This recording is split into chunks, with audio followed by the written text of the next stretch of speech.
नमस्कार मित्रांनो, कसे सगळे. तर काय आपण केडगाव चौफुला इथं आपल्याला कौलाचं स्ट्रक्चर बनवण्यासाठी आता हे आणलेलं मटेरियल आहे. हे 6x6च्या पाईप 5 आहे त्या आणि 3.5च्या पाईप 13 आणि 1x1च्या पाईप अशा प्रकारचे पाईपाचे मटेरियल आता काडी खाली केली.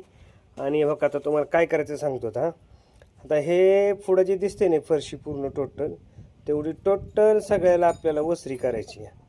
बघा ह्या भिंतीपासून स्टार्ट होणार. येतो का तुम्हाला दाखवतो कुठपर्यंत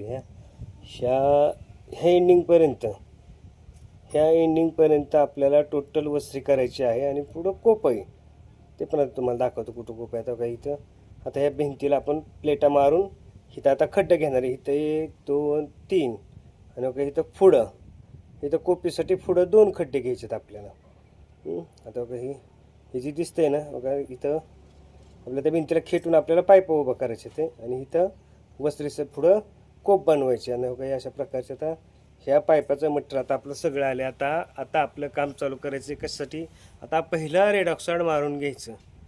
रेड ऑक्साईड मारला ना की गंजण्याचा वगैरे काय असा विषय राहत नाही. त्यासाठी आता रेड ऑक्साईड मारायसाठी आता पाईपा आता हे सगळं मटेरियल आलेलं आहे, खाली करून घेतलेलं आहे. आता रेड ऑक्साईड मारायचं आणि पुढं काय होणार आहे ते तुम्हाला कळेलच पुढच्या